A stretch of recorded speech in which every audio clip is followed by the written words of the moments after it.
تاریخ انسانی کا سفر بڑا دلچسپ ہے۔ یہ جو بستی ہے اس کو خداوندگار کہا گیا، گاڈز گفٹ، خدا کا تحفہ، عثمانیوں کی طرف سے، جب سلطان غازی نے فتح کر کے اس کو اپنا دارالحکومت بنایا۔ 1335 سے 1363 تک یہ عثمانی سلطنت کے آغاز کا پہلا دارالحکومت تھا برسا۔ سلطان غازی، اس کی تاریخ کیا تھی اور اس شہر کی تاریخ کیا ہے؟ بڑی دلچسپ ہے۔ عثمان غازی سلطنت عثمانیہ کا بانی، انہی کے نام پر سلطنت عثمانیہ رکھی گئی۔ ان کی تاریخ کیا ہے؟ سلجوق جو اس سارے خطے میں مختلف چھوٹی چھوٹی سلطنتوں کو مالک تھے، انہیں بیلق کہا جاتا تھا، بے سے، اور یہ اس خطے کے چھوٹے مہاراجے یا راجواڑے تھے۔ اس شہر کو فتح کرنے کے بعد، اس فصیل کو فتح کرنے کے بعد، جب یہ شہر فتح ہوا برسا، تو عثمانی سلطنت کا آغاز ہوا۔ اس شہر کی تاریخ کیا ہے؟ بڑی دلچسپ ہے۔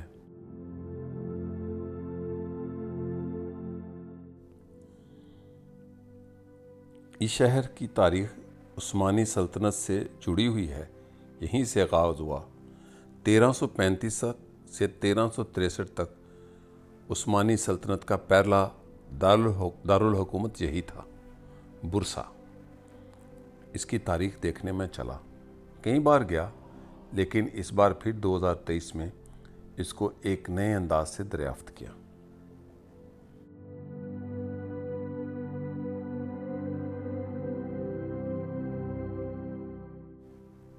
برسا بڑے خوبصورت مقام پر اپنا وجود رکھتا ہے، اولوداغ، ترکی کا وہ پہاڑ جہاں گرمیوں میں بھی برف جمی رہتی ہے۔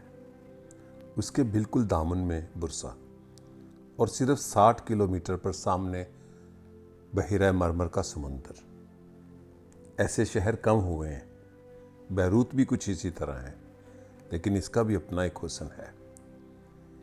اس شہر کی تاریخی آثار 5200 قبل مسیح سے ہیں۔ یونانی تاریخ میں بھی اس کو بڑی اہمیت ہے، حتیٰ کہ اسکندر مقدونی کی فتوحات میں بھی اس کا ذکر ہے۔ اس کو بیتھنیا کے کنگ پروسیس کے نام پر آباد کیا گیا۔ پروسیس سے بگڑتے ہوئے ہی یہ برسا بنا۔ قدیم بازنطینی دیوار، کہتے ہیں بازنطینی پیریڈ سے بھی پہلے کی تھی۔ فصیل شہر، یہ فصیل ابھی بھی موجود ہے۔ اس کو کاٹ کر شہر کی ایک سڑک بھی بنائی گئی، سڑک کے اندر بھی آپ کو فصیل کے آثار نظر آتے ہیں۔ اور یہ ہے وہ باب گیٹ، جب سیج کی محاصرہ کیا سلطان عثمان غازی نے، اور یہ محاصرہ کامیاب ہوا تو سلطنت عثمانیہ بنی۔ اگر یہ محاصرہ ناکام ہو جاتا تو یہ چھوٹا سا مہاراجہ جو ایک بیلق تھا، یعنی کہ علاقائی چھوٹا راجہ، چھوٹا سا، کبھی سلطان نہ بنتا۔ یہ وہ فصیل شہر ہے جو بازنطینی پیریڈ سے پہلے یونانیوں کی بھی فصیل رہی، اور کہتے ہیں اس سے بھی قدیم ہے۔ یہ شہر تاریخ میں آباد ہے۔ ہمارے ہاں جو تاریخ کو بڑا گلوریفائی کرتے ہیں، اپنے شہروں کی تاریخ کو بغیر کسی ثبوت کے، آرکیالوجی کے، سائنسی ثبوت کے، ایگزیجریشن انسان کو محدود کر دیتی ہے۔ میں جو بستیاں گھومتا ہوں اس میں جو مجھے نئی سے نئے تاریخ کے سرے ملتے ہیں، کتابوں کے مطالعے کے بعد وہ مشاہدے سے ملتے ہیں۔ یہ شہر 5000 سال سے آباد ہے، اور ایسے میں نے اب تو درجنوں شہر دیکھ مارے جو 5000 سال سے آباد ہیں۔ اس شہر کی پہاڑ کی ایک چوٹی پر یہ ہے وہ مقام، وہ پارک، جہاں سلطنت عثمانیہ کا بانی سلطان عثمان غازی ابدی نیند سوئے ہوئے ہیں، اور اس کے ساتھ ہی اس کا بیٹا اورحان غازی۔ اورحان غازی کی فتوحات عثمان غازی سے بھی زیادہ ہیں۔ ایک وقت تو وہ سمندر کنارے دور بحیرہ مرمر پر کھڑا ہو کے بازنطینی امپائر کو دیکھا کرتا تھا، جہاں اس کا دارالحکومت استنبول تھا، لیکن فتح نہ کر پایا۔ اس مزار میں جاتے ہوئے یہ ہے وہ دروازہ اور یہ پہاڑ کی وہ چوٹی ہے جہاں سے شہر کا ایک پورا بڑا حصہ نظر آتا ہے۔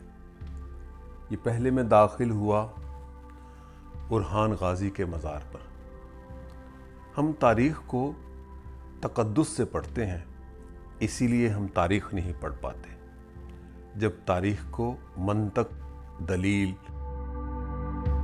سے پڑھیں تو اس کا اپنا ہی لطف ہے۔ تاریخ تضادات سے بھی بھری ہوتی ہے، لیکن تاریخ بڑا دلچسپ سبق ہے۔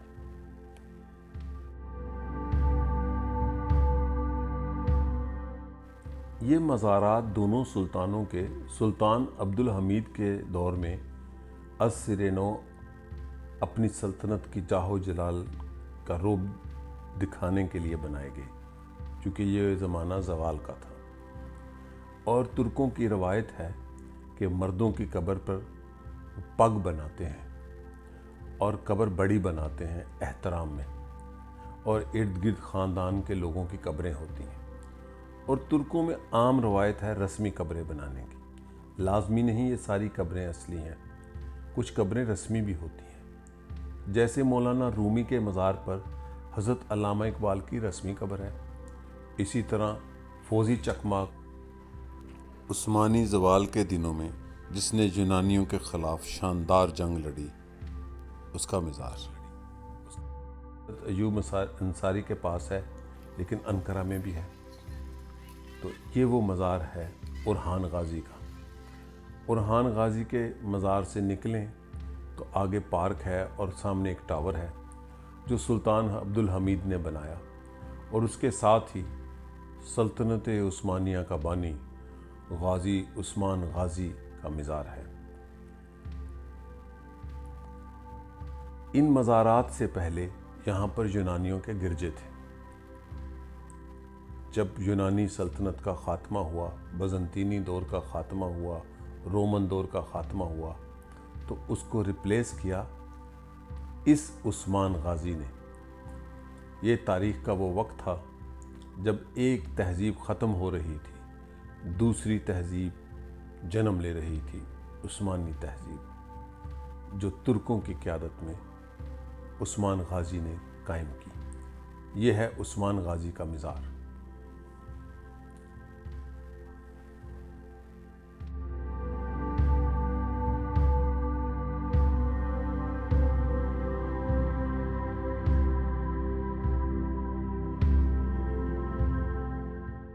اور اسی کے پہلو میں عثمان غازی کے بیٹوں کی، برہان غازی کے بیٹوں کی، حتیٰ کہ برہان غازی کی بیگم اسپورچا خاتون کی قبر ہے۔ یہ یونانی بیوی تھی، اور اسی طرح برہان غازی کی اور بیویاں بھی تھیں جو یونانی حتیٰ کہ بازنطینی دربار سے تھیں۔ ایک تو ایسی بیوی تھی تھیوڈرا، جو تو مسلمان ہی نہیں تھی ہوئی، اور ان کے دربار میں ایسی ہی کئی اور خواتین بھی تھیں جو بازنطینیوں سے بیاہ کر عثمانیوں کی بہو ملکہ بنی، شہزادیاں بنی۔ یہ ہے عثمان غازی کا مزار۔ جب پاکستان میں تغرل ڈرامہ لگا تو لوگوں کو کچھ عثمانی تاریخ کا پتہ چلا، لیکن وہ تاریخ نہیں، ڈرامہ ہے۔ اس میں یہ ظاہر کیا گیا ہے کہ عثمان غازی تغرل کا بیٹا تھا، جس کا اصل میں حقیقت میں نام ارطغرل تھا، لیکن تاریخ میں اس کا کوئی ثبوت نہیں ملتا۔ کہا یہ جاتا ہے کہ عثمانی دور کے زوال کے دنوں میں عثمانی سلطنت کا رعب جمانے کے لیے ارطغرل کی کہانی تلاش کر کر بنائی گئی، لیکن یہ کہانی حقیقت پر کہانی ہے، سلطان عثمان غازی کی کہانی۔ اور یہ سلطان